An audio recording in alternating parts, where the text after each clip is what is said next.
Students, imagine करो एक ही command move bracket, लेकिन जब कार यूज करे तो रोड पर चले, बोट यूज करे तो पानी में चले और प्लेन यूज करे तो आसमान में उड़ने लगे।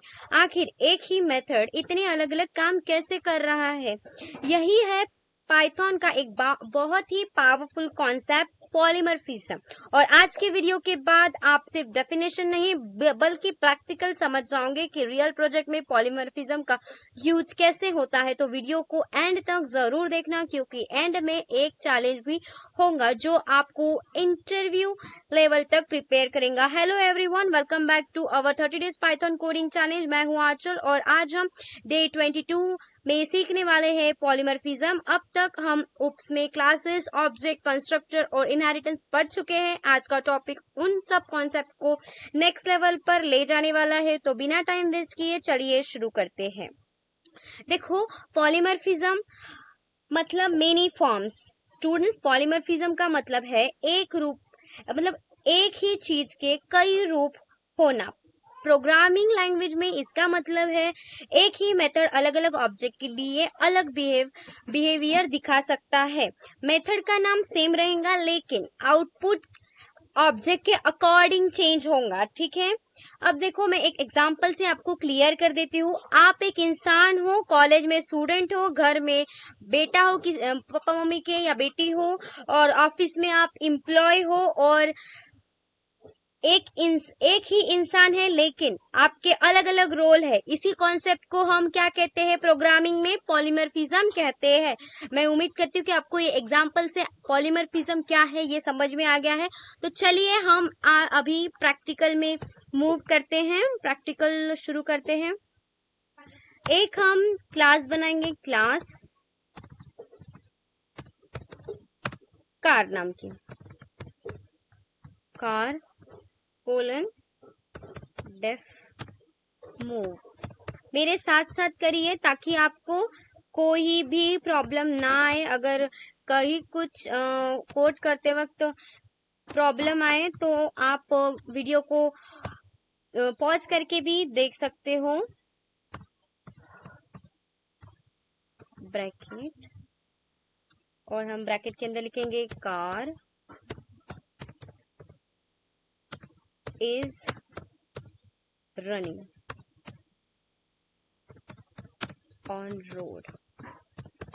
देखो यहाँ पे मैंने क्या किया, यहाँ पे हमने कार नाम की क्लास बनाए हमने यहाँ पे, हाँ कि नहीं? उसके बाद में एक क्लास को आप एक ब्लूप्रिंट या डिजाइन समझ सकते हो। फिर उसके बाद में जो डेफ मूव सेल्फ है, ये क्या है? मूव नाम का मेथड बनाया गया है। ध्यान दो स्टूडेंट्स, अभी एक इम्पोर्टेंट बात नोट करो, कार के लिए भी मेथड का नाम मूव है, समझे? उसके बाद में हमने क्या किया, print car is running on road. मतलब कार किस पर चलती है? रोड पर चलती है। पानी पे चलती है क्या? नहीं।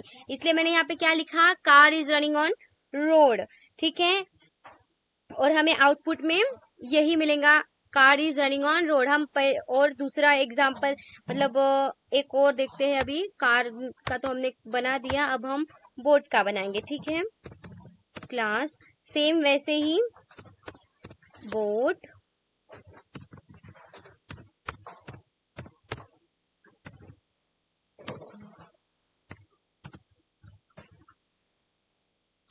कोलन, फिर यहाँ पे मैं करूंगी डेफ मूव। हमें स्पेसिंग का, कोलन का, स्पेलिंग का खास ध्यान रखना है, क्योंकि एक वर्ड भी गलत हुआ तो एरर आता है। सेल्फ कोलन, फिर इसके बाद मैं यहाँ पे करूंगी प्रिंट। बोट कहाँ पे चलती है? पानी में चलती है। तो मैं यहाँ पे क्या करूंगी, सिंपली यहाँ पे लिखूंगी boat is moving on water. Okay, देखो मैं इसको ऐसे समझा रही हूँ, आपको बिल्कुल भी टेंशन लेने की जरूरत नहीं है।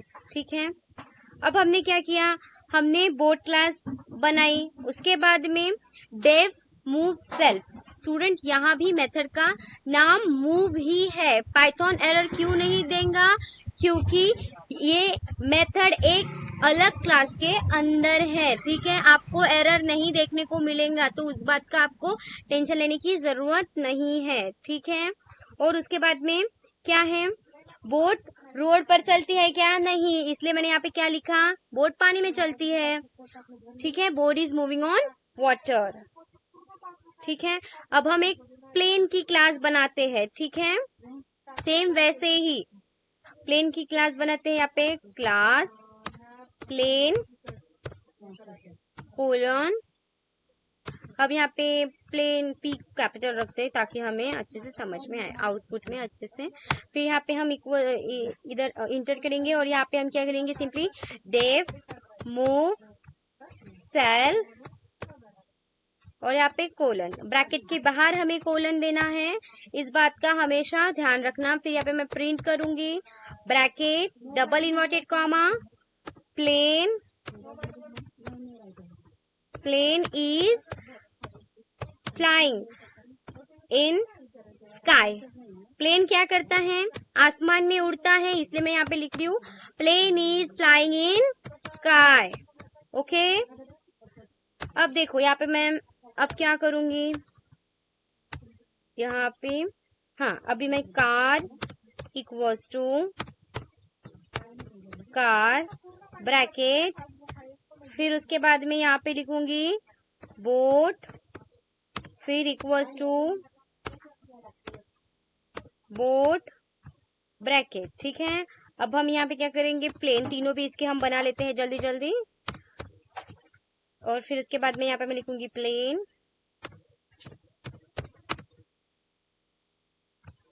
ब्रैकेट, ठीक है।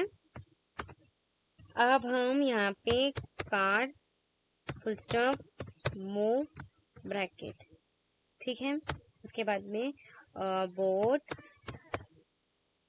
मूव ब्रैकेट, फिर यहाँ पे प्लेन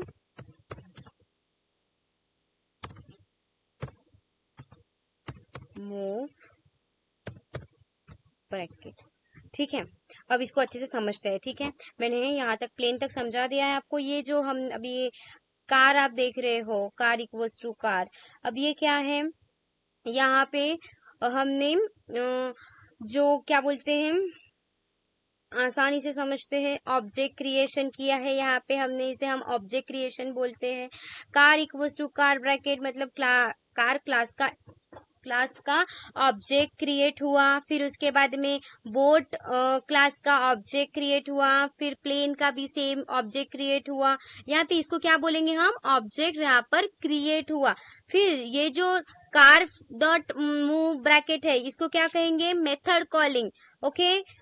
पाइथन देखेगा कार ऑब्जेक्ट है तो कार वाला मूव एग्जीक्यूट होगा, हाँ कि नहीं। वैसे ही बोट वाला भी होगा और फिर प्लेन वाला भी होगा, ठीक है। देखो अब इसको मैं आपको रन करके दिखाती हूँ कि किस तरह से, ये देखो car is running on road, boat is moving on water, plane is flying in sky, ये आउटपुट में आपको आएगा, ठीक है। उसके बाद में हम एक रियल पॉलीमॉर्फिज्म देखेंगे कि होता क्या है, ठीक है। मैं यहाँ पे करूंगी सिंपली, यहाँ पे लिखूंगी मैं व्हीकल्स इक्वल्स टू ब्रैकेट। अब मैं यहाँ पे अलग अलग नहीं लिख रही हूँ, ठीक है, कार, बोट और क्या लिखा था हमने, प्लेन, ठीक है, ठीक है। और मैं यहाँ पे सिंपली फॉर लिखूंगी, और वी मतलब व्हीकल का वी है, ओके ओके। आपको टेंशन नहीं लेना है इसका शॉर्ट फॉर्म क्या है, तो नहीं बताए करके, ये व्हीकल्स का वी हमने लिख लिया है, वी। और फिर यहाँ पे क्या करूंगी मैं, वी डॉट मूव ब्रैकेट। अब देखो यहाँ स्टूडेंट्स को ध्यान से देखने की, समझने की जरूरत है, ठीक है। लूप के अंदर सिर्फ एक लाइन लिखी है मैंने, क्या लिखा है, सिर्फ एक लाइन लिखी है, वी मूव। हमने अलग अलग मेथड कॉल नहीं किए क्या, फिर भी आउटपुट अलग आएगा। आप देखना, मैं आपको रन करके दिखाती हूँ, आउटपुट क्या आएगा हमारा, अलग अलग आएगा। पाइथन खुद आइडेंटिफाई कर रहा है कि करंट ऑब्जेक्ट कार है, बोट है या प्लेन है, देख सकते हो आप आउटपुट में।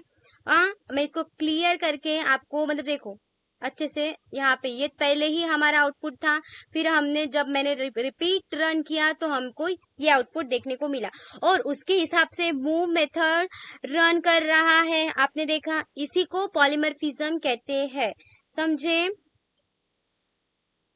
अब आपको मैं एक बात बताती हूँ कि पॉलीमॉर्फिज्म के बेनिफिट्स क्या है। पॉलीमॉर्फिज्म के बेनिफिट्स: कोड रीयूजेबल है, बार बार कोड लिखने की जरूरत नहीं है, फ्लेक्सिबिलिटी है, सेम मेथड मल्टीपल ऑब्जेक्ट के साथ यूज कर सकते हैं, क्लीन कोड है, कोड सिंपल और रीडेबल हो बनता है, और रियल प्रोजेक्ट में लार्ज सॉफ्टवेयर एप्लीकेशन में एग्जीक्यूटली यूज होता है। और अभी आपका जो चैलेंज है आज का डे 22 का, आपको क्या करना है, यहाँ पे मैंने कार व्हीकल्स का बताया। अभी मैं यहाँ पे क्या करूंगी, यहाँ पे अभी टीचर का बनाना है, टीचर की क्लास बनानी है। फिर उसके बाद में आपको यहाँ पे डॉक्टर की बनाना है, फिर उसके बाद में यहाँ पे इंजीनियर्स।